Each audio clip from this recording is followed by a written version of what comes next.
Now, the anatomy of a solar eclipse is actually pretty simple. As we know, the Earth constantly orbits around the sun at all times throughout the year, and likewise, the moon also orbits around the Earth. Now, occasionally, it just so happens that the moon will end up in a perfect position in between both the sun and the Earth, in which it will block some, if not all, of the sun's sunlight. And this is how we get our solar eclipses. Now, there are two different types of solar eclipses. One is penumbra, which gives us a partial shadow. This is our partial solar eclipse. These are very common. They happen anywhere from 2 to 4 times a year on average. It's when not completely all of the sunlight is blocked, but at least a portion of it is.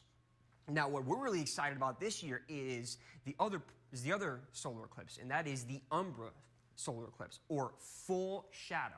This is the case in which all angles of iridescent sunlight are completely blocked by the moon, and that is how we get our total solar eclipse. Now, this year's solar eclipse track looks a little bit different from the one in 2017. This time, it's going to come in from Mexico up towards southern Texas is where it's going to enter the United States, and then it's going to snake up through the southern plains and into the Midwest. It's going to cross parts of Illinois and a good decent majority of Indiana and Ohio. As a matter of fact, it's actually going to completely eclipse 2 of our 5 Great Lakes, Lake Ontario and Lake Erie, and then it'll eventually move up northeast and escape on the other side of Maine. Now, obviously, here we are in northern Michigan.